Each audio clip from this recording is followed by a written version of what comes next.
서울 성모병원 뒷골목 1994년 12월 어느 추운 겨울밤 오후 11시가 넘은 시각 영하 10도의 칼바람이 병원 뒷골목을 휩쓸고 있었습니다. 김철수는 60세의 나이로 성모병원에서 야간 청소부로 일하고 있었습니다. 25년째 이 병원에서 청소 업무를 담당하고 있던 그는 매일 밤 병원 전체를 돌며 청소를 마치고 마지막으로 뒷골목 쓰레기 정리를 하고 있었습니다. 오늘도 참 많이 나왔네. 김철수는 낡은 작업복을 입고 병원에서 나온 각종 쓰레기들을 분리수거하며 중얼거렸습니다.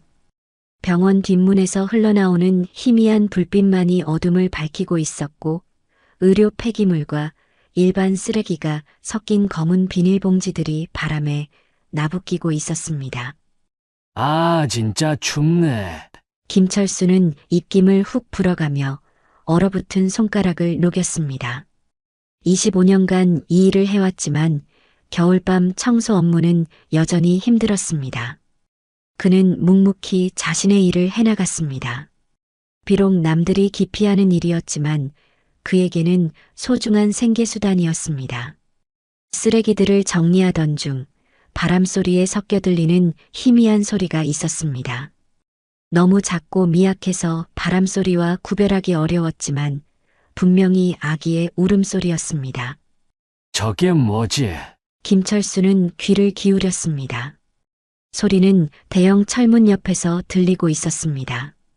그는 손전등을 켜고 조심스럽게 다가갔습니다. 설마 평소 청소 업무로 단련된 그의 손은 빠르게 움직였습니다. 작은 골판지 상자 하나가 그의 시선을 사로잡았습니다. 상자를 열자마자 김철수는 무릎을 꿇었습니다. 하나님 맙소사. 상자 안에는 2명의 갓난아기가 있었습니다. 태어난 지 얼마 되지 않은 듯 탯줄 자국도 아직 생생했습니다. 작은 몸은 추위에 떨고 있었고 숨소리는 점점 약해지고 있었습니다. 가장 가슴 아픈 것은 각 아기의 목에 달린 작은 쪽지였습니다. 제발 살려주세요.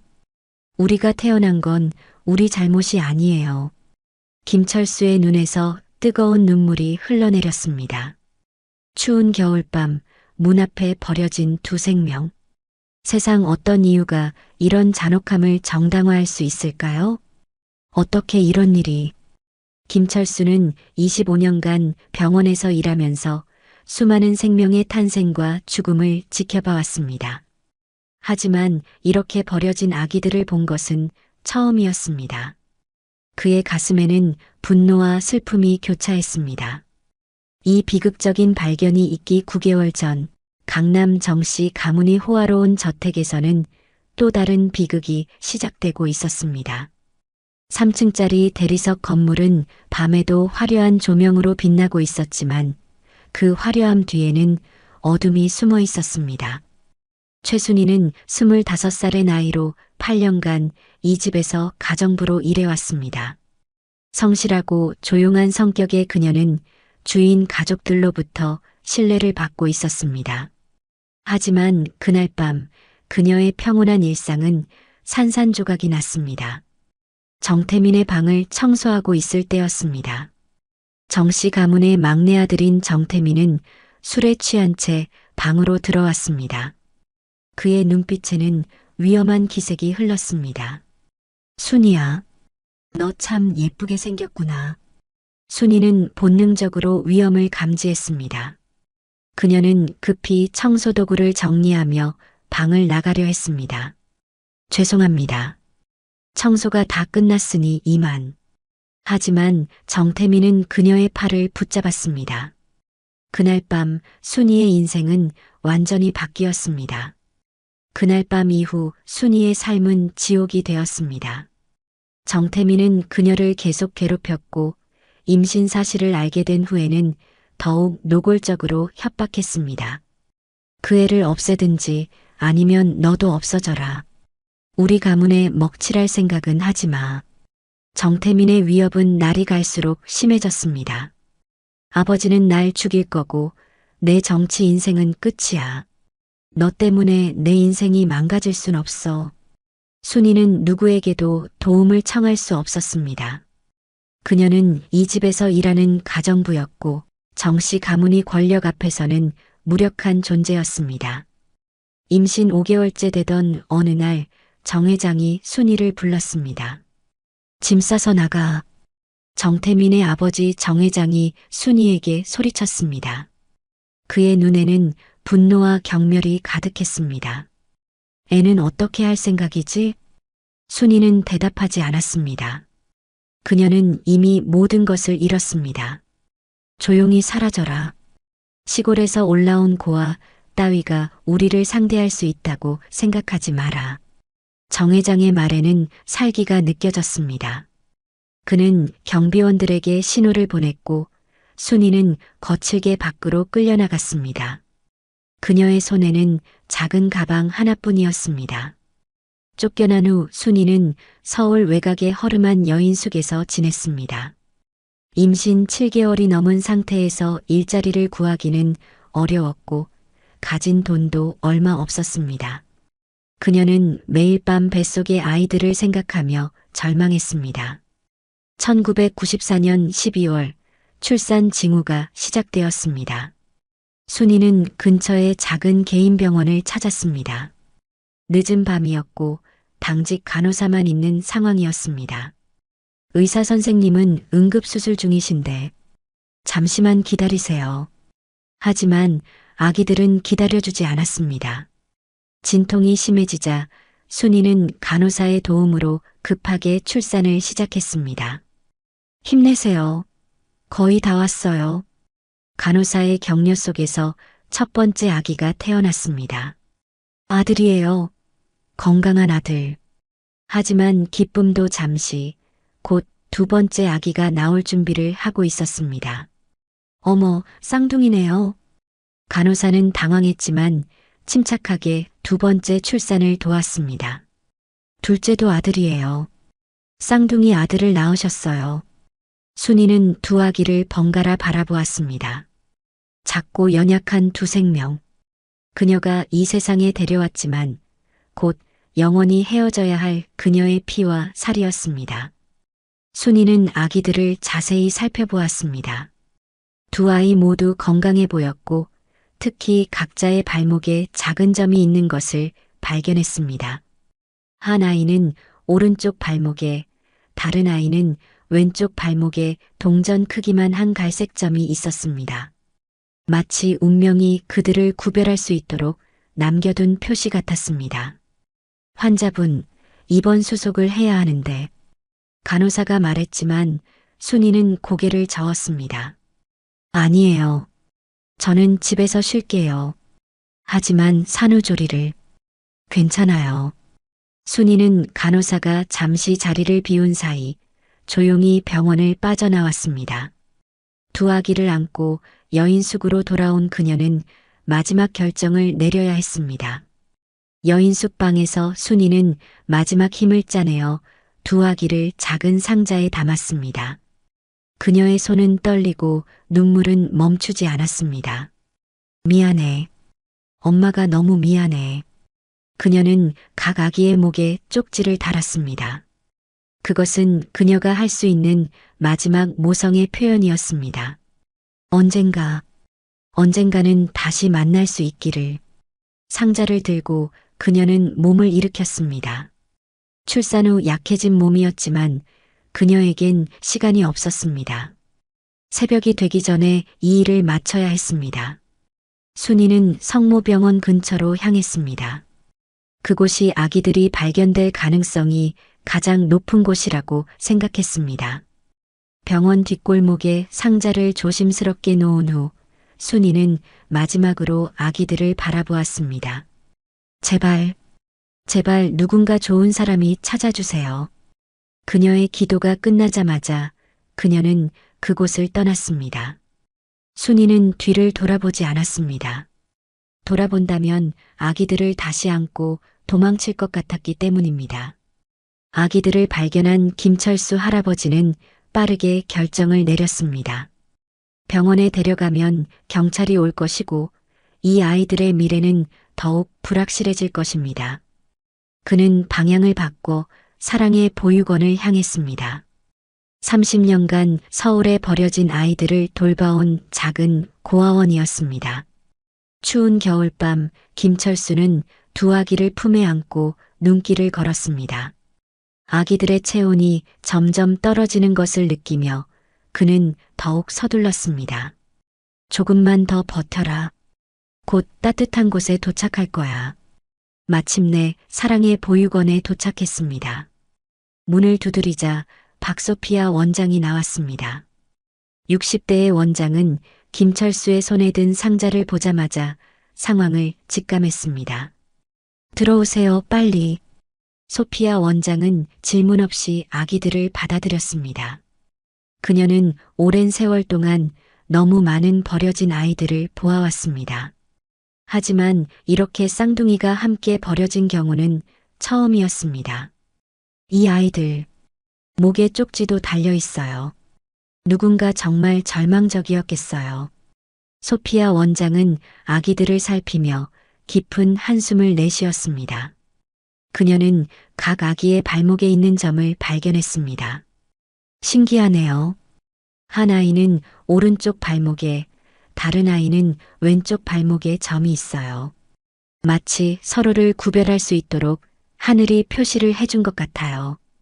김철수가 떠난 후 소피아 원장은 보육원의 다른 직원들과 함께 아기들을 돌봤습니다. 하지만 현실은 냉혹했습니다. 한국에서 쌍둥이를 함께 키울 가정을 찾는 것은 거의 불가능했습니다. 시간은 빠르게 흘러 사랑의 보육원에서 마지막 날이 왔습니다. 소피아 원장은 눈물을 참으며 두 아기를 각각 다른 가정에 보냈습니다. 국내 입양은 불가능했고 해외 입양도 함께할 가정은 없었습니다. 민준이, 너는 미국으로 가게 될 거야. 지훈이, 너는 프랑스의 좋은 가정에서 자라게 될 거란다. 소피아 원장은 아기들의 이름을 지어주었습니다. 마지막 순간 소피아 원장은 각 아기의 목에 달린 쪽지를 떼어 보관했습니다. 언젠가 이 아이들이 자신의 뿌리를 찾아올 때를 대비해서였습니다. 발목의 점들을 기록해 두어야겠어요. 언젠가 이 아이들이 서로를 찾을 때 도움이 될 거예요. 소피아 원장은 입양 기록에 각 아기의 발목점 위치를 자세히 기록했습니다. 이게 최선이야. 다른 방법이 없어. 소피아 원장의 눈물이 떨어지는 순간 두 아기의 울음소리만이 공중에 맴돌며 이별의 슬픔을 자아냈습니다. 상자 속에서 발견된 두 생명. 그들은 다른 이의 수치심 때문에 버려졌습니다. 그러나 30년 후 그들은 다시 만나게 될 것입니다. 그리고 세상은 그들의 이야기에 충격과 눈물로 반응하게 될 것입니다. 서울의 밤은 네온 사인과 고층 빌딩의 불빛으로 빛나고 있었습니다. 강남지방검찰청 밤 11시가 넘은 시간 30층 사무실 한편에서 김민준 검사는 여전히 서류 더미에 파묻혀 있었습니다. 깔끔한 네이비 수트를 입은 그의 모습은 완벽했지만 그의 눈에는 말할 수 없는 공허함이 깃들어 있었습니다. 민준 검사님, 이제 그만 퇴근하세요. 내일도 있잖아요.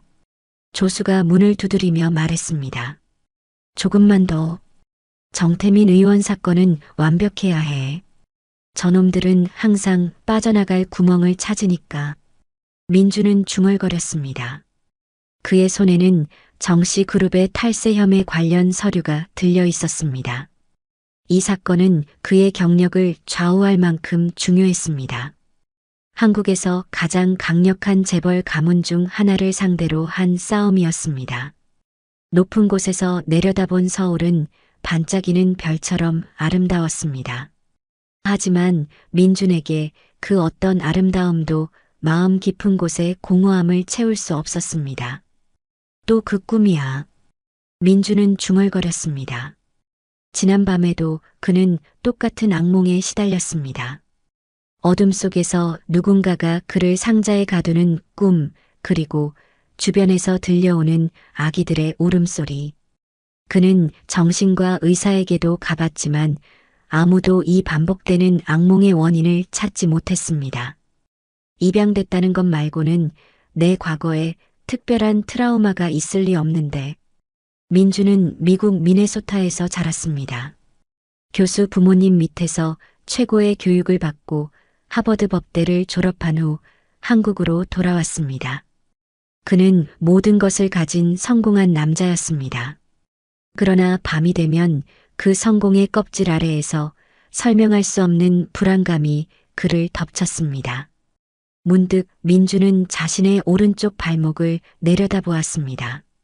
어린 시절부터 있었던 동전 크기만 한 갈색 점이 있었습니다. 양부모님은 태어날 때부터 있었던 점이라고 말씀하셨지만 가끔 그 점을 볼 때면 이상한 그리움이 밀려왔습니다. 한편 강북의 한 경찰서 박지훈 경감은 상담실에서 아동복지 상담원과 함께 한 여성과 면담을 하고 있었습니다. 또 아이를 유기하려고 했다는 신고가 들어왔습니다. 이번이 몇 번째인가요? 지훈의 목소리는 차갑고 딱딱했습니다. 그의 눈에는 분노가 가득했습니다.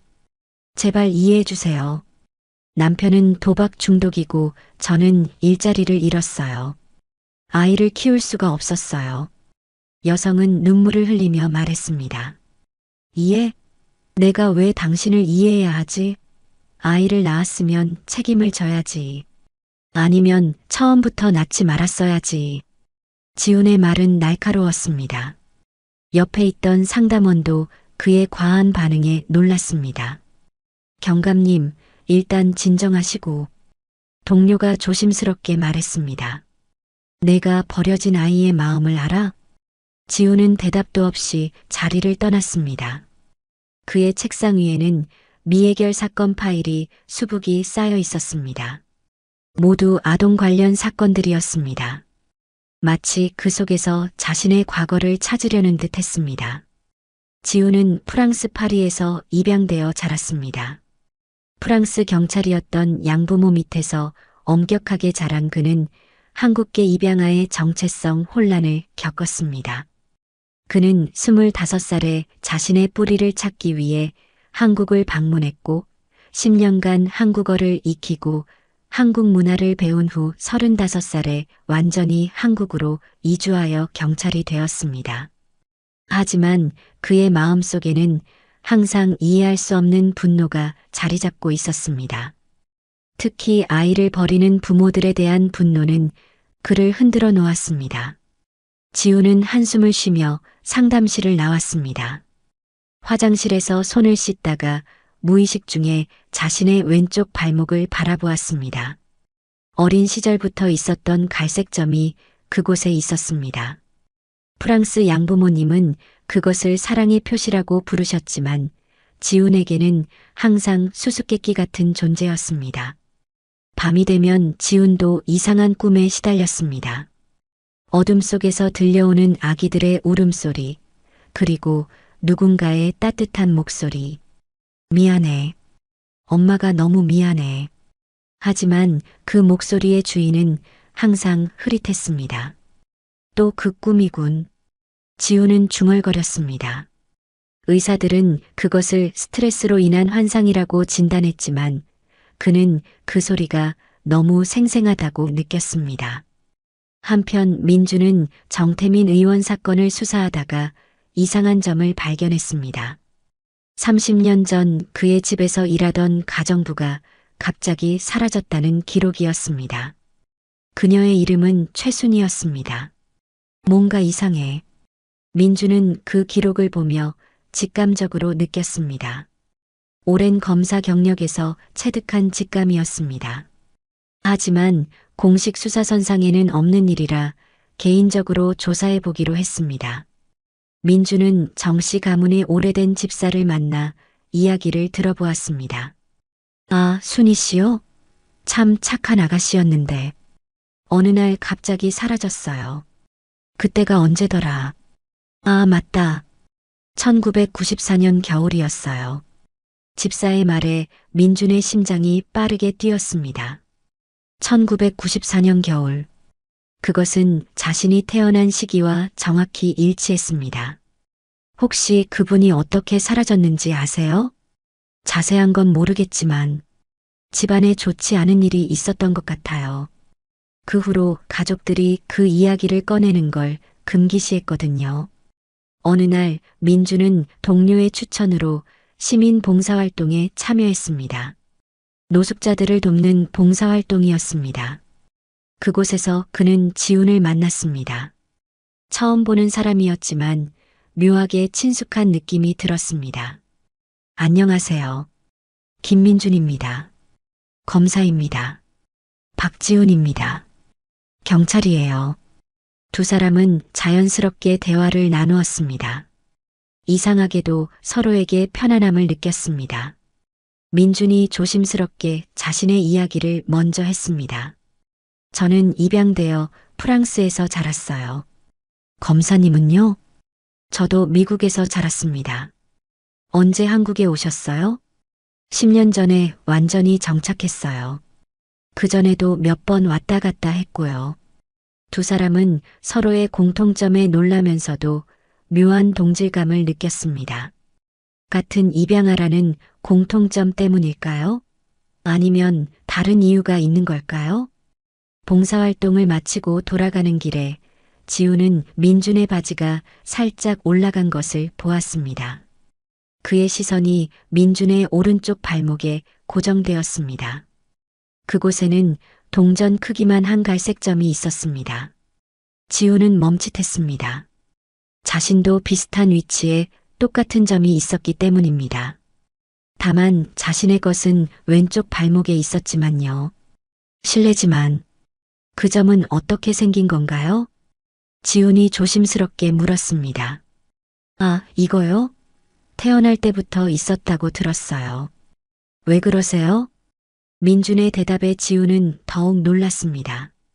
그는 자신의 바지를 걷어 올려 왼쪽 발목을 보여주었습니다. 저도 비슷한 위치에 똑같은 점이 있어요. 다만 반대편이지만요. 두 사람은 서로를 바라보며 말문이 막혔습니다. 너무 많은 우연의 일치였습니다.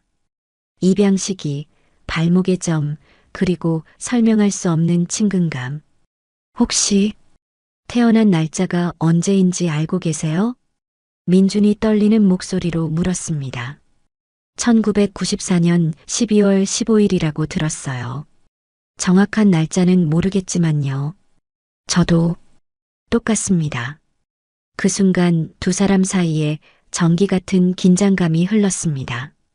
혹시 DNA 검사를 해볼까요? 민준이 제안했습니다. 좋은 생각이네요.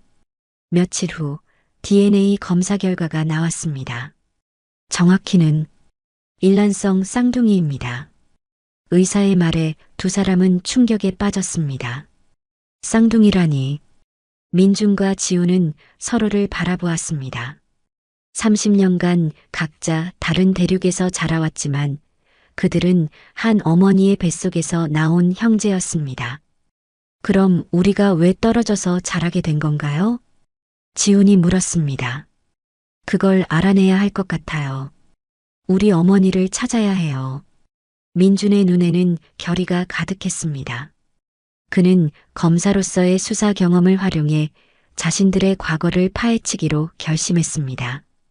그날 밤 두 형제는 처음으로 악몽이 아닌 편안한 잠을 잤습니다. 30년 만에 찾은 가족의 따뜻함 때문이었습니다. 하지만 동시에 그들의 마음속에는 수많은 의문이 자리 잡고 있었습니다.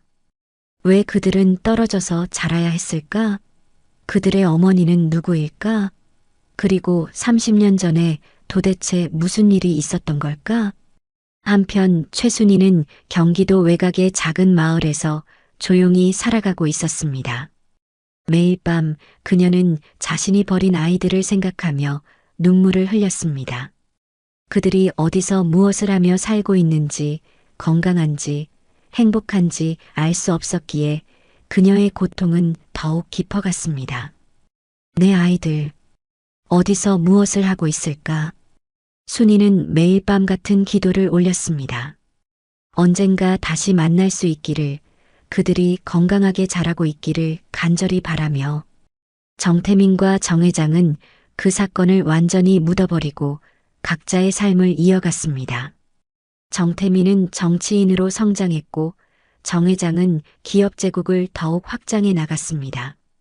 그들에게 30년 전의 일은 잊혀진 과거일 뿐이었습니다. 하지만 진실은 언제나 그 실체를 드러내게 마련입니다.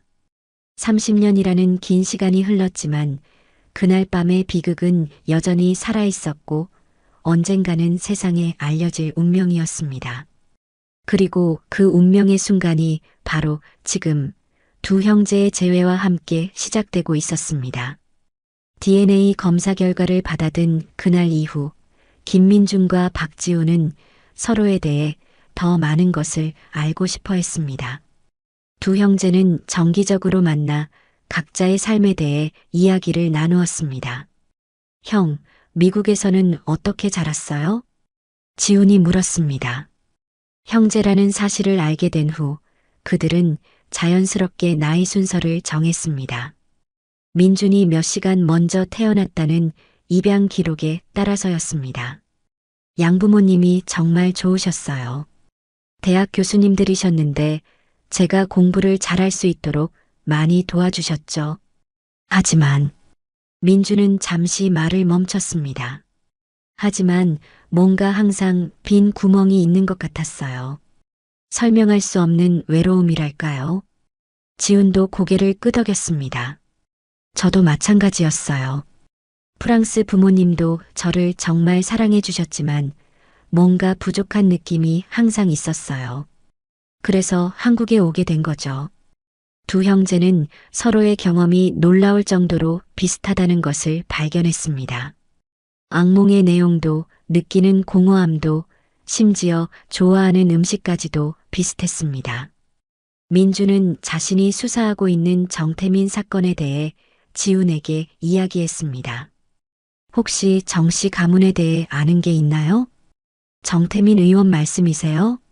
최근에 여러 의혹이 제기되고 있는. 지훈의 표정이 굳어졌습니다.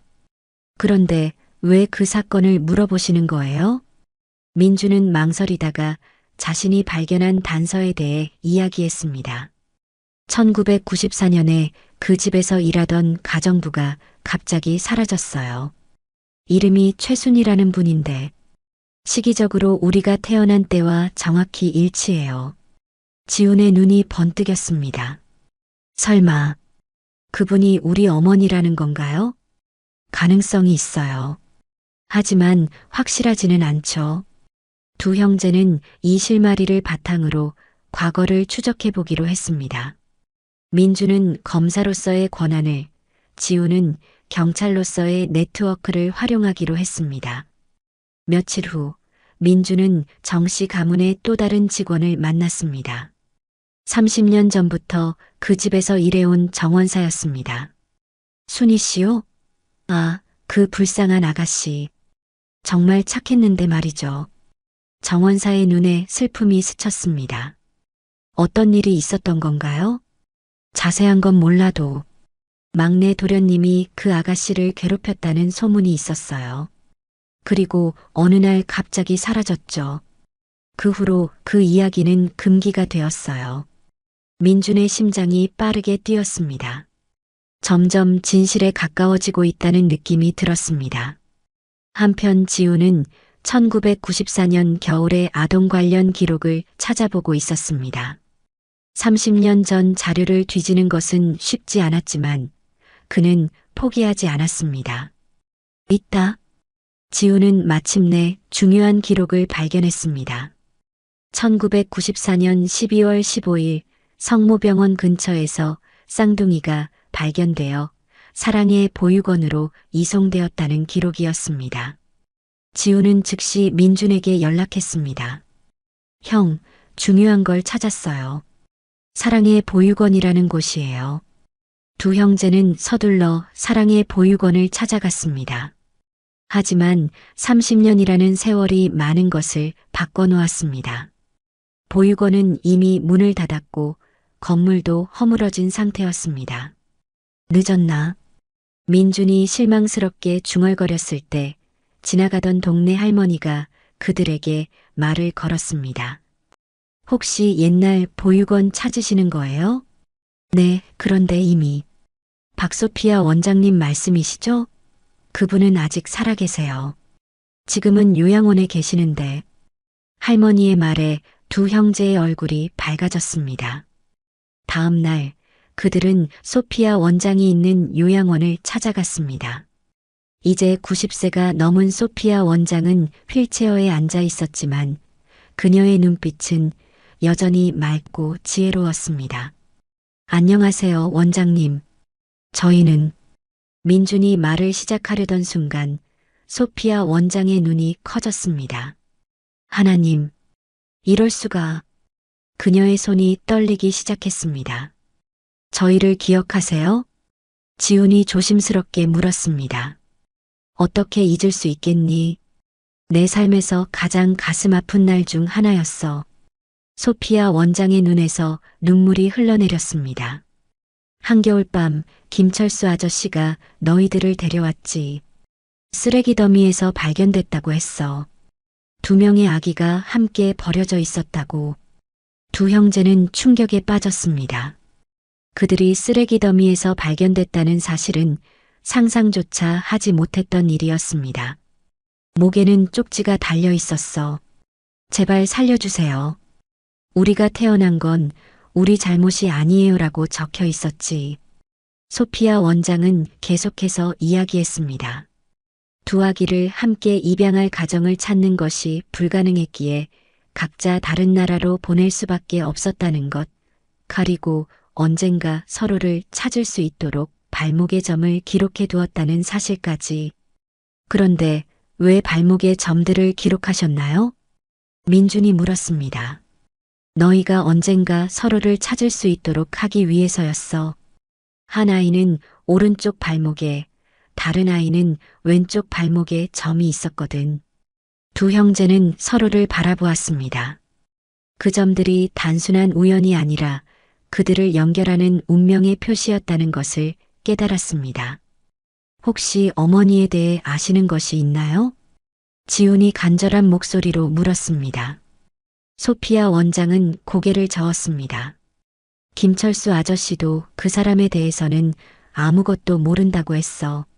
하지만 그녀는 잠시 망설이더니 계속했습니다.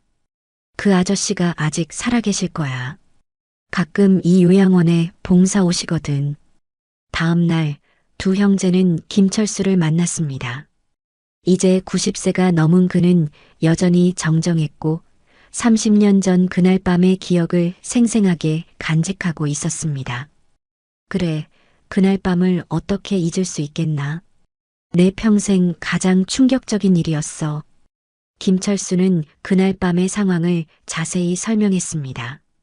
하지만 그 역시 아기들의 어머니에 대해서는 알지 못했습니다. 다만 그 시기에 병원 근처에서 이상한 소문이 돌았어. 어떤 큰 집에서 일하던 젊은 여자가 갑자기 사라졌다는. 김철수의 말에 민준과 지우는 더욱 확신했습니다. 최순희가 그들의 어머니일 가능성이 높다는 것을. 그날 밤 두 형제는 함께 모여 지금까지 알아낸 사실들을 정리했습니다. 확실해진 것은 우리가 정말로 쓰레기 더미에서 발견됐다는 것과 우리 어머니가 최순희일 가능성이 높다는 거예요. 민준이 말했습니다. 그리고 정태민이 관련되어 있을 가능성도 높고요. 지훈이 덧붙였습니다. 이제 최순희 씨를 찾아야 해요. 그분이 살아계신다면. 그들의 마음에는 30년 만에 어머니를 만날 수 있다는 희망과 동시에 그동안 어머니가 겪었을 고통에 대한 안타까움이 교차했습니다. 두 형제는 모든 가능한 방법을 동원해 최순희를 찾기 시작했습니다. 그들에게는 이제 명확한 목표가 있었습니다. 30년 전의 진실을 밝히고 어머니를 찾아 가족을 재결합시키는 것이었습니다. 최순희를 찾기 위한 여정이 시작되었습니다. 민주는 검사로서의 권한을 활용해 공식 기록을 추적했고, 지우는 경찰 네트워크를 통해 비공식적인 정보를 수집했습니다. 형, 주민등록상으로는 1994년 이후 최순이라는 이름의 기록이 끊어져요. 지훈이 컴퓨터 화면을 보며 말했습니다. 아마도 신분을 숨기고 살았을 가능성이 높아요. 정씨 가문의 위협 때문에. 민주는 다른 접근 방법을 생각해 보았습니다. 며칠 후 그들은 중요한 정보를 얻었습니다. 있어요. 1994년 12월 20일 최순이라는 이름으로 경기도에서 충청도로 주소를 옮긴 기록이 있어요. 충청도. 고향으로 돌아간 건가? 두 형제는 즉시 충청도로 향했습니다. 작은 농촌 마을이었는데 30년이라는 세월이 많은 것을 바꿔놓았지만 오래된 이웃들의 기억은 여전했습니다. 순이? 아, 그 불쌍한 아이.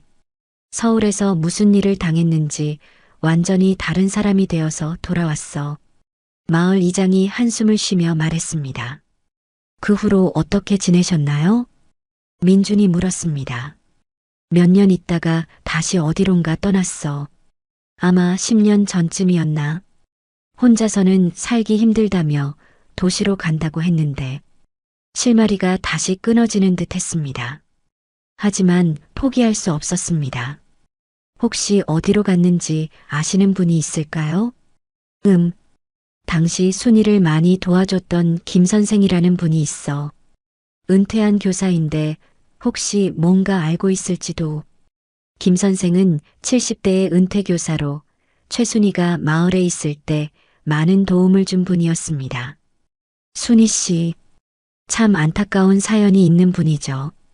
김 선생의 표정이 어두워졌습니다. 서울에서 무슨 일을 당했는지는 자세히 말하지 않았지만 아이들을 잃었다고 하더군요.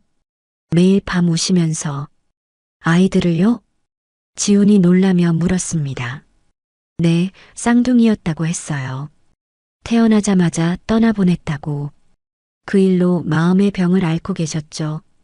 두 형제의 심장이 빠르게 뛰었습니다. 이제 확신할 수 있었습니다. 최순이가 바로 그들의 어머니였습니다.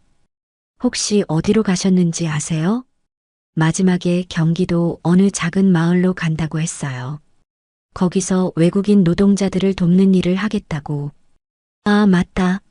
주소를 받아뒀을 거예요. 김 선생은 오래된 수첩을 꺼내 주소를 찾아주었습니다. 여기에요. 경기도 포천시 인근의 작은 마을이에요. 다음 날 두 형제는 가슴이 뛰는 마음으로 그 마을로 향했습니다. 30년 만에 어머니를 만날 수 있다는 기대와 동시에 어떤 얼굴로 만나야 할지 몰라 불안하기도 했습니다. 마을에 도착해서 주민들에게 물어보니 최순이는 정말로 그곳에서 살고 있었습니다. 아, 순이 아줌마요? 저 언덕 위 작은 집에 살아요. 외국인 노동자들 도우는 일 하시는데 정말 착한 분이에요.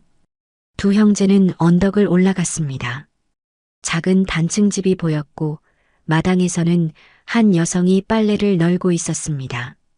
60대 중반으로 보이는 그녀는 마르고 허약해 보였지만 그녀의 얼굴에는 세월의 무게가 깊이 새겨져 있었습니다. 최순희 씨를 찾습니다. 민준이 조심스럽게 말했습니다. 여성은 빨래를 널다 말고 그들을 바라보았습니다. 그녀의 눈이 점점 커지더니 손에 들고 있던 빨래 집게를 떨어뜨렸습니다. 아니, 이럴 수가. 그녀의 얼굴에서 모든 혈색이 사라졌습니다. 어머니, 지훈이 떨리는 목소리로 말했습니다. 최순이는 주저앉으며 두 손으로 얼굴을 가렸습니다. 30년간 가슴에 묻어둔 죄책감과 그리움이 한순간에 폭발했습니다. 내 아이들, 정말 내 아이들이야? 네, 어머니. 저희예요. 민준이 다가가 그녀의 손을 잡았습니다. 최순이는 떨리는 손으로 두 아들의 얼굴을 번갈아 쓰다듬었습니다. 민준이, 지훈이, 이름도 기억해 주었구나. 소피아 원장님이 지어주신 이름이에요. 정말 잘 자랐구나. 이렇게 훌륭하게. 최순희의 눈에서 눈물이 쏟아졌습니다. 기쁨과 죄책감, 그리고 30년간의 그리움이 뒤섞인 복잡한 감정이었습니다. 어머니, 왜 우리를 버리셨어요? 지훈이 마침내 품고 있던 질문을 꺼냈습니다. 그의 목소리는 차분했지만 그 안에는 평생의 상처가 서려 있었습니다. 최순희는 깊게 한숨을 쉬었습니다. 버린 게 아니야. 버릴 수밖에 없었어. 그녀는 천천히 30년 전의 이야기를 시작했습니다. 정태민에게 당한 폭행, 임신 사실을 알게 된 후의 협박, 그리고 아이들을 버려야만 했던 절망적인 순간까지. 내가 할 수 있는 건 너희 목에 쪽지를 달아주는 것뿐이었어. 누군가가 너희를 찾아 사랑해주길 바라면서. 최순희의 이야기를 들으며 두 형제의 마음속에는 분노와 슬픔, 그리고 이해가 교차했습니다. 그런 일이 있었군요. 민준이 말했습니다. 그의 눈에는 결연한 표정이 떠올랐습니다. 정태민과 정 회장, 이들이 이 일에 대한 책임을 져야 합니다. 아니, 그냥 지나간 일로.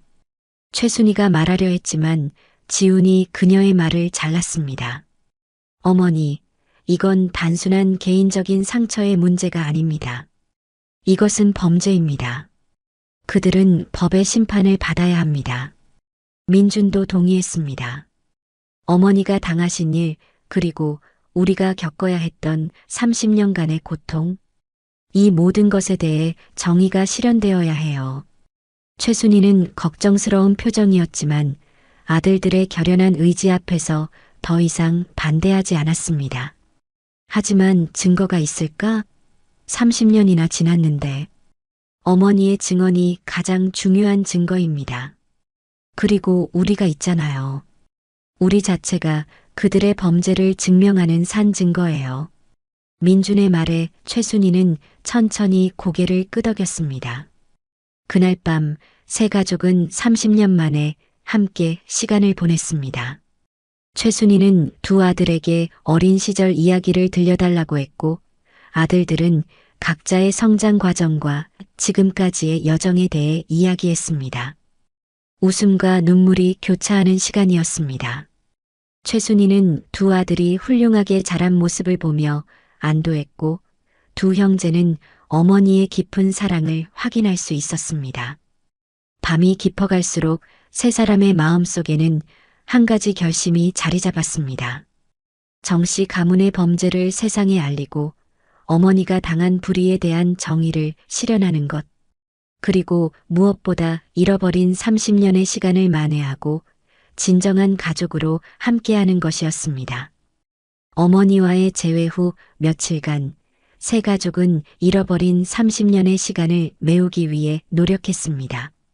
최순희는 두 아들과 함께하는 시간이 꿈만 같았고 민준과 지우는 어머니의 사랑을 확인하며 마음의 상처가 조금씩 치유되는 것을 느꼈습니다. 하지만 현실은 그리 호락호락하지 않았습니다. 최순희의 건강이 좋지 않았던 것입니다. 어머니, 병원에 가봐야 할 것 같아요. 민준이 걱정스럽게 말했습니다. 최순희는 며칠 전부터 계속 기침을 하고 있었고 얼굴색도 좋지 않았습니다. 괜찮다. 그냥 감기일 거야. 아니에요. 정확한 검사를 받아보셔야 해요. 지훈도 걱정스러운 표정으로 말했습니다. 병원에서 검사를 받은 결과는 충격적이었습니다. 폐에 문제가 있습니다. 상당히 진행된 상태예요. 의사의 말에 두 형제는 절망했습니다. 얼마나 시간이 남았나요? 민준이 떨리는 목소리로 물었습니다. 적극적인 치료를 받으신다면 시간을 늘릴 수 있겠지만 이미 많이 진행된 상태라서. 최순희는 오히려 담담했습니다. 괜찮다. 내가 원하던 것은 다시 만나는 것이었어. 이제 그 소원을 이뤘으니까. 어머니, 포기하면 안 돼요. 최선을 다해서 치료받으셔야 해요. 지훈이 어머니의 손을 꼭 잡았습니다. 그래, 우리가 이제 막 만났는데 이렇게 헤어질 순 없어요. 민준도 눈물을 참으며 말했습니다. 최순이는 두 아들의 간절한 마음을 보며 치료받기로 했습니다. 하지만 그녀의 마음속에는 다른 걱정이 있었습니다. 그런데 정말로 정씨 가문을 고발할 거니? 네, 어머니. 이건 꼭 해야 할 일이에요. 민준이 단호하게 말했습니다. 하지만 그들의 권력을 생각하면 어머니, 걱정하지 마세요. 우리가 끝까지 함께 할게요. 지훈이 어머니를 안심시켰습니다. 민준은 검사로서 정씨 가문에 대한 수사를 공식적으로 시작했습니다. 30년 전의 사건이라 증거를 찾기는 어려웠지만 최순희의 증언과 여러 정황 증거들을 모으기 시작했습니다. 검사님, 정말로 이 사건을 진행하시겠습니까? 정씨 가문의 압력이 만만치 않을 텐데요. 동료 검사가 걱정스럽게 말했습니다.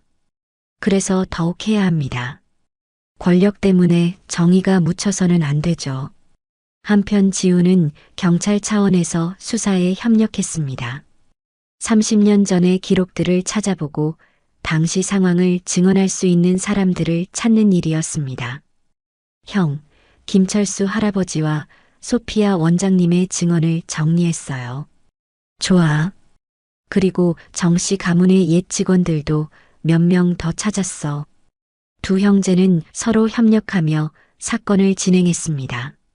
그러던 중 예상했던 일이 벌어졌습니다. 정씨 가문에서 압력이 들어온 것입니다. 민준 검사, 사무실로 오시죠. 검찰총장이 민준을 불렀습니다. 정씨 가문 사건을 담당하고 있다고 들었는데 혹시 개인적인 감정이 개입된 건 아닌가? 무슨 말씀이신지. 당신이 입양하라는 것, 그리고 이번 사건과 관련이 있다는 소문이 돌고 있어. 민준은 놀랐습니다. 벌써 정보가 새어나간 것이었습니다. 그것이 사실이라면 담당에서 제외되어야 할 것 같은데. 총장님, 제가 당사자라는 것이 오히려 이 사건을 정확히 파악하는 데 도움이 될 것입니다. 하지만 객관성에 문제가 있을 수 있어. 민주는 고민에 빠졌습니다. 만약 사건에서 제외된다면 정의를 실현하기 어려워질 것이었습니다. 지훈도 비슷한 압력을 받았습니다. 지훈 경감, 요즘 무리하는 것 같은데 개인적인 일에 너무 몰입하는 건 아닌가? 서장이 지훈을 불러 조심스럽게 말했습니다. 서장님, 이것은 개인적인 일이 아니라 정의의 문제입니다. 하지만 정씨 가문을 건드리는 것은 법 앞에서는 모든 사람이 평등해야 하지 않습니까? 압력에도 불구하고 두 형제는 포기하지 않았습니다. 오히려 더욱 철저하게 준비했습니다. 그러던 어느 날 뜻밖의 제보가 들어왔습니다. 검사님, 정씨 가문의 옛 집사가 연락을 해왔습니다. 증언하고 싶다고 하는데요. 그 집사는 30년간 정씨 가문에서 일했던 사람으로 당시 상황을 직접 목격했다고 했습니다. 정태민 도련님이 순희 씨를 어떻게 대했는지 다 봤습니다. 그리고 회장님이 어떤 지시를 내렸는지도 들었어요. 집사의 증언은 결정적이었습니다. 왜 지금에서야 나오신 건가요? 민준이 물었습니다. 무서웠습니다. 하지만 나이가 들어보니 잘못된 것을 묵인하고 산 것이 후회되더군요. 그리고 그 아이들이 이렇게 훌륭하게 자란 것을 보니 양심상 가만히 있을 수 없었습니다. 이제 충분한 증거와 증언이 모였습니다. 민주는 정씨 가문에 대한 공식 기소를 준비했습니다. 어머니, 곧 재판이 시작될 거예요. 민준이 최순희에게 말했습니다. 무섭다. 정말 괜찮을까? 걱정하지 마세요. 우리가 지켜드릴게요. 지훈이 어머니의 손을 잡았습니다. 그리고 어머니, 이것은 어머니만의 싸움이 아니에요. 우리 모두의 싸움이고 정의를 위한 싸움이에요. 최순희는 두 아들의 든든한 지지를 받으며 용기를 냈습니다. 30년간 가슴에 묻어둔 진실을 세상에 알릴 준비를 했습니다. 재판 준비 과정에서 최순희의 건강은 더욱 악화되었습니다. 하지만 그녀는 끝까지 싸우겠다는 의지를 보였습니다. 내가 죽더라도 이 일만은 끝까지 해야 해. 너희를 위해서, 그리고 나와 같은 피해를 당할 수 있는 다른 사람들을 위해서. 어머니의 말에 두 형제는 더욱 결의를 다졌습니다. 그들은 어머니의 용기에 보답하기 위해, 그리고 진정한 정의를 실현하기 위해 마지막까지 싸우기로 했습니다. 드디어 재판의 날이 다가왔습니다. 30년간 묻혀있던 진실이 마침내 세상의 빛을 보게 될 순간이었습니다. 서울중앙지방법원 대법정, 오전 9시 정각. 방청석은 이미 자리가 없을 정도로 가득 찼습니다. 국내 주요 언론사들의 카메라가 법정 입구에 줄지어서 있었고, 국제 언론들도 이 사건에 큰 관심을 보이며 취재진을 파견했습니다. 오늘은 21세기 대한민국 최대의 스캔들이라 불리는 정씨 가문 사건의 첫 공판이 열리는 날이었습니다. 법정 한쪽에는 정 회장과 정태민 부자가 고급 정장을 입고 앉아 있었습니다. 그들의 뒤로는 최고의 변호인단이 포진해 있었습니다. 다른 한쪽에는 김민준, 박지훈 두 형제와 그들의 어머니 최순희가 앉아 있었습니다. 재판이 시작되기 전 민준은 어머니의 손을 꼭 잡았습니다. 걱정하지 마세요, 어머니. 저희가 끝까지 함께 할게요.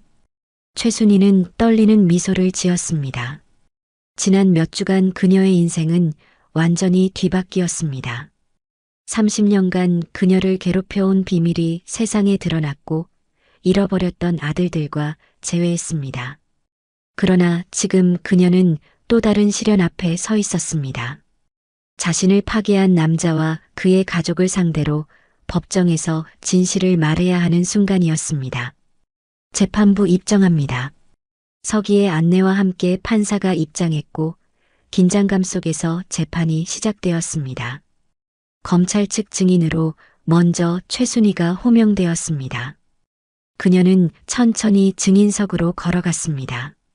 그녀의 얼굴에는 두려움과 결의가 교차했습니다. 증인은 선서해 주십시오. 최순희는 떨리는 목소리로 선서를 마치고 검사의 질문에 답하기 시작했습니다. 1994년 당시 정씨 가문에서 어떤 일을 하셨습니까? 저는 가정부로 일했습니다. 청소, 세탁, 간단한 요리를 담당했습니다. 피고인 정태민과 어떤 관계였습니까? 최순희는 깊게 숨을 들이마셨습니다. 처음에는 고용주의 아들과 고용인 관계였습니다. 그러나 그녀는 잠시 말을 멈추고 손을 꼭 쥐었습니다. 법정은 숨소리도 들리지 않을 만큼 조용했습니다.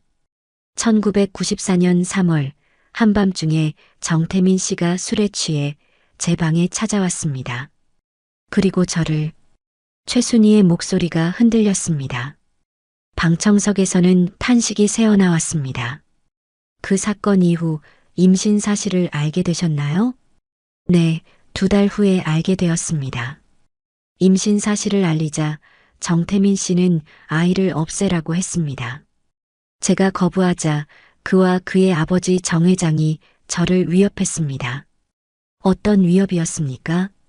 저와 아이 모두 살아남지 못할 거라고. 그리고 저를 이 세상에서 완전히 지워버리겠다고 했습니다. 시골에서 올라온 고아 출신이라 아무도 찾지 않을 거라고 말하면서 최순희의 증언은 계속되었습니다. 그녀는 쌍둥이를 출산한 끔찍한 밤, 아이들을 버릴 수밖에 없었던 절망적인 순간, 이후 모든 과정까지 모두 말했습니다. 그녀가 증언을 마치자 방청석에서는 흐느끼는 소리가 들렸습니다. 최순희 자신도 눈물을 참지 못하고 있었습니다.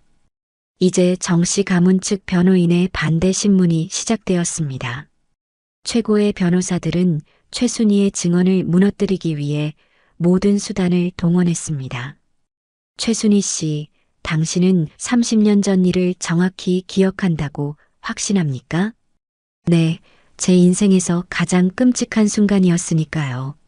하지만 시간이 오래 지나면 기억이 왜곡될 수 있지 않습니까? 그런 일은 평생 잊을 수 없습니다. 당신이 정태민 씨와 합의하에 관계를 맺었다가 돈을 요구하기 위해 이런 주장을 하는 것 아닙니까? 최순희의 얼굴이 굳었습니다. 그런 적 없습니다. 저는 강제로 당했습니다. 30년이 지난 사건을 왜 지금 와서 문제 삼는 건가요? 혹시 정태민 의원의 정치적 성공에 맞춰 의도적으로? 저는 그저 제 아이들과 다시 만날 수 있어서 행복했을 뿐입니다. 복수나 돈을 원한 적 없습니다. 당신은 시골 출신의 가정부였고 정 씨 가문은 대한민국의 명문가입니다. 사회적 신분 상승을 위해 거짓말을 하는 것 아닙니까? 신분이 낮다고 해서 인간의 존엄성까지 낮은 건 아닙니다. 최순희의 당당한 대답에 방청석에서 박수가 터져 나왔습니다. 변호인은 계속해서 최순희의 신뢰성을 공격했습니다. 하지만 최순희는 모든 질문에 흔들림 없이 답했습니다. 다음 증인으로 김철수가 호명되었습니다. 이제 93세가 된 그는 지팡이의 의지에 천천히 증인석으로 걸어갔습니다. 그는 30년 전 병원 뒤에서 두 아기를 발견한 날의 기억을 생생하게 증언했습니다. 평생 잊지 못할 겁니다. 추운 겨울밤 병원 골목에서 갓난아기들의 울음소리를, 이어서 소피아 원장이 휠체어를 타고 증인석에 나왔습니다. 그녀는 30년 전 두 아기가 보육원에 맡겨졌던 상황과 입양 과정에 대해 증언했습니다. 그 아기들의 목에는 모두 같은 쪽지가 달려 있었습니다. 제발 살려주세요. 우리가 태어난 건 우리 잘못이 아니에요라고. 소피아 원장의 증언은 법정을 다시 한번 숨막히게 했습니다. 검찰은 이어서 정 씨 가문의 옛 집사를 증인으로 불렀습니다. 그는 30년간 가문의 모든 비밀을 알고 있었고 이제 양심의 가책을 느껴 검찰 측에 모든 것을 털어놓기로 결심한 것입니다. 정 회장은 최순희가 임신한 사실을 알게 된 날 저에게 직접 지시했습니다. 이 더러운 일을 처리하라. 고아 출신 가정부 따위가 우리 가문에 흠집을 내서는 안 된다고 말씀하셨습니다. 방청석에서 충격의 탄식이 흘러나왔습니다. 증거가 있습니까? 검사가 물었습니다. 집사는 USB를 법원에 제출했습니다. 회장님은 모든 중요한 대화를 녹음하는 습관이 있었습니다. 그리고 저는 그 녹음 파일들을 보관해 왔습니다. 그 안에는 정 회장과 정태민이 최순희와 아이들에 대해 나눈 대화, 그리고 그들을 처리하기 위한 계획이 담긴 녹음 파일이 있었습니다. 녹음 파일이 법정에서 재생되는 동안 정 회장의 얼굴은 점점 더 창백해졌습니다. 그 여자가 애를 낳으면 즉시 처리해. 우리 가문에 사생아가 있다는 소문이라도 나면 정태민의 정치 생명은 끝장이야. 시골 출신 고아 따위의 말을 누가 믿겠나. 그리고 정태민의 목소리도 이어졌습니다. 아버지, 걱정 마세요.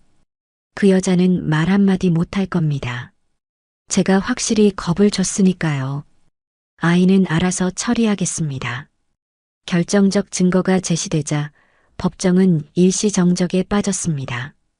정 씨 가문 측 변호인들은 녹음의 진위성에 이의를 제기했지만 법의학 전문가의 분석 결과 녹음은 진짜임이 확인되었습니다.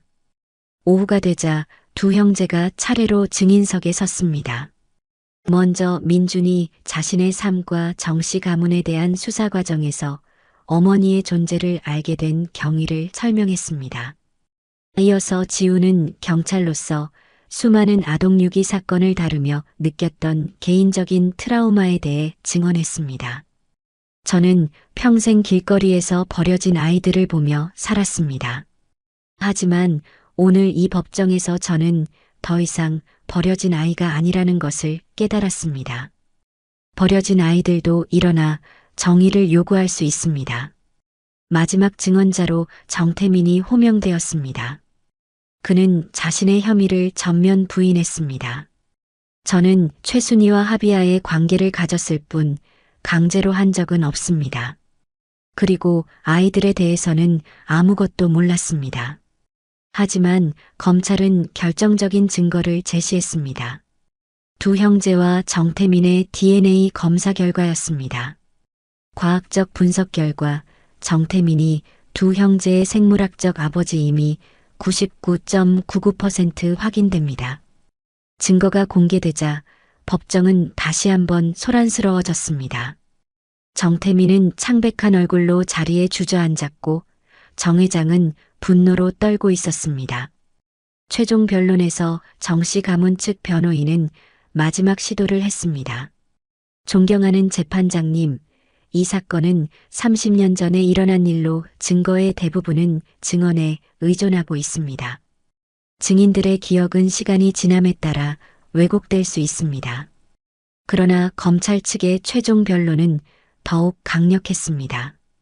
이 사건은 단순한 개인 간의 분쟁이 아닙니다. 이것은 권력과 특권을 이용해 약자를 짓밟고 두 명의 무고한 생명을 쓰레기처럼 버린 끔찍한 범죄입니다. 녹음 파일과 DNA 증거는 명백합니다. 정 회장과 정태민은 자신들의 사회적 지위와 정치적 야망을 위해 인간의 기본적 존엄성을 짓밟았습니다.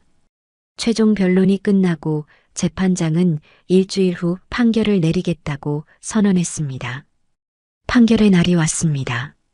법정은 이전보다 더 많은 사람들로 가득 찼습니다.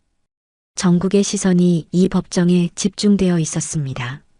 재판장이 입장하고 긴장감 속에서 판결문 낭독이 시작되었습니다. 피고인 정 회장, 정태민에 대한 판결을 시작하겠습니다. 법정은 숨소리조차 들리지 않을 만큼 조용했습니다. 법원은 제출된 모든 증거와 증언을 면밀히 검토한 결과 피고인들의 혐의가 충분히 입증되었다고 판단합니다. 피고인 정태민은 폭행, 아동유기 방조, 협박의 혐의로 유죄를 선고합니다. 징역 12년을 선고합니다. 방청석에서 탄성이 흘러나왔습니다. 피고인 정 회장은 아동유기 방조, 협박, 증거 은닉의 혐의로 유죄를 선고합니다. 징역 8년을 선고합니다. 재판장은 판결문을 계속 읽었습니다. 또한 피해자 최순희와 그녀의 자녀들에게 정신적, 물질적 손해에 대한 배상금으로 30억 원을 지불할 것을 명령합니다. 판결이 끝나고 정 회장과 정태민은 법정 구속되었습니다. 그들은 이제 대한민국에서 권력이 추락한 죄인이 되었습니다. 법정 밖에서 기자들은 최순희와 두 형제에게 몰려들었습니다. 질문들이 쏟아졌지만 그들은 침묵을 지켰습니다. 다만 민준이 간단히 말했습니다. 우리는 오늘 승리한 것이 아니라 진실이 승리한 것입니다. 30년간의 침묵을 깨고 용기 있게 나선 어머니께 감사드립니다. 지훈이 앞으로 나섰습니다. 그의 눈은 눈물로 젖어 있었습니다. 저는 평생 버려진 아이 취급을 받으며 살았습니다. 하지만 오늘 이 법정에서 저는 더 이상 버려진 아이가 아니라는 것을 깨달았습니다. 버려진 아이들도 일어나 정의를 외칠 수 있습니다. 그의 말은 즉시 뉴스의 헤드라인이 되었고 소셜 미디어를 통해 전 세계적으로 퍼져나갔습니다. 저녁 최순희와 두 아들은 조용한 레스토랑에서 처음으로 가족 식사를 했습니다. 그들은 30년의 세월을 뛰어넘어 조금씩 진정한 가족이 되어가고 있었습니다. 판결 일주일 후 최순희의 건강이 급격히 악화되었습니다. 오랜 세월 마음에 담아둔 스트레스와 최근의 재판 과정이 그녀의 약해진 몸에 큰 부담을 준 것이었습니다. 어머니, 괜찮으세요? 민준이 병상에 누워있는 어머니의 손을 잡으며 걱정스럽게 물었습니다. 괜찮다. 이제 모든 게 끝났으니까. 최순이는 미약한 미소를 지었습니다. 그녀의 얼굴에는 평온함이 깃들어 있었습니다. 어머니, 이제 시작이에요. 우리가 함께할 시간이 얼마나 많은데요. 지훈이 어머니의 다른 손을 잡았습니다. 그래. 너희들이 이렇게 훌륭하게 자란 걸 보니 내 인생이 헛되지 않았구나. 최순이의 목소리는 작았지만 따뜻했습니다. 의사는 가족들에게 조심스럽게 말했습니다. 많이 약해지셨습니다. 마음의 준비를 하시는 게 좋을 것 같습니다. 그날 밤 두 형제는 어머니의 병상을 지켰습니다. 최순이는 두 아들과 함께 30년간의 이야기를 나누었습니다. 민준아, 너는 정말 정의로운 사람이 되었구나. 엄마가 자랑스럽다. 지훈아, 너도 남을 돕는 일을 하고 있으니 고맙다. 너희 둘 다 착한 마음을 잃지 않고 자라줘서. 어머니, 그런 말씀하지 마세요. 우리가 이렇게 자랄 수 있었던 건 어머니의 사랑 덕분이에요. 민준이 눈물을 참으며 말했습니다. 맞아요. 어머니가 우리에게 생명을 주셨고 우리를 살리기 위해 그런 아픈 결정을 하신 거잖아요. 지훈도 어머니의 손을 꼭 쥐었습니다. 고마워. 너희가 나를 용서해줘서, 그리고 이렇게 찾아와줘서. 최순이는 두 아들을 번갈아 바라보며 말했습니다. 이제 너희 둘이 서로 의지하며 살아가거라. 혼자가 아니라는 걸 잊지 말고. 다음 날 새벽 최순이는 두 아들이 지켜보는 가운데 평화롭게 눈을 감았습니다. 그녀의 얼굴에는 마침내 평안을 찾은 듯한 미소가 떠올라 있었습니다. 어머니, 두 형제는 서로를 끌어안고 울었습니다. 30년 만에 찾은 어머니와의 이별은 너무나 짧고 아팠지만 그들은 어머니가 마지막에 행복했다는 것을 알 수 있었습니다. 장례식에는 예상보다 많은 사람들이 참석했습니다. 입양인 단체, 인권활동가들, 그리고 그들의 이야기에 감동받은 일반 시민들까지. 심지어 소피아 원장은 휠체어를 타고 먼 길을 달려왔고 김철수 할아버지도 지팡이에 의지해 천천히 걸어왔습니다. 어머니, 이제 편히 쉬세요. 민준이 관 앞에서 떨리는 목소리로 말했습니다. 두 형제는 함께 어머니의 관을 들어 무덤으로 향했습니다. 비가 내리기 시작했지만 아무도 자리를 떠나지 않았습니다. 장례식이 끝나고 사람들이 하나둘 떠난 후에도 두 형제는 어머니의 무덤 앞에 남아 있었습니다. 그들은 처음으로 함께 울었습니다. 슬픔과 후회, 그리고 깊은 사랑이 섞인 눈물이었습니다. 우리에게 주어진 시간이 너무 짧았어. 지훈이 눈물을 흘리며 말했습니다. 하지만 어머니는 행복하셨을 거야. 우리를 다시 찾았고 정의도 실현됐으니까. 민준이 동생의 어깨를 감싸며 말했습니다. 형, 이제 우리가 어머니의 이야기를 세상에 알려야 해. 우리 같은 사람들이 더 이상 고통받지 않도록. 그래, 그게 어머니가 원하시는 일일 거야. 몇 달 후 두 형제는 최순이 재단을 설립했습니다. 이 재단은 입양인들이 자신의 뿌리를 찾는 것을 돕고 사회적 약자들의 인권을 보호하는 것을 목표로 했습니다. 재단 개소식 날 예상보다 훨씬 많은 사람들이 모였습니다. 두 형제는 각자 짧은 연설을 준비했습니다. 지훈이 먼저 마이크 앞에 섰습니다. 저는 오랫동안 분노 속에 살았습니다. 버려진 아이라는 사실이 제 삶에 짙은 그림자를 드리웠죠. 하지만 이제 알게 되었습니다. 우리는 버려진 것이 아니라 어머니의 사랑으로 살아남은 것임을. 다음은 민준이었습니다. 어머니를 찾기 전까지 저는 수많은 사건을 다뤘습니다. 하지만 가장 중요한 사건은 바로 제 자신의 이야기였습니다. 이제 그 이야기를 통해 더 많은 사람들에게 희망을 주고 싶습니다. 연설이 끝나자 참석자들은 모두 일어나 따뜻한 박수를 보냈습니다. 그날부터 재단은 빠르게 성장했습니다. 수많은 입양인들이 자신의 뿌리를 찾았고 사회적 약자들이 더 나은 교육 기회를 얻었습니다. 두 형제의 이야기는 한국 사회에 입양과 인권에 대한 광범위한 논의를 불러일으켰고 관련 법률과 제도가 개선되기 시작했습니다. 정 회장과 정태민은 교도소에서 자신들의 죄를 반성했습니다.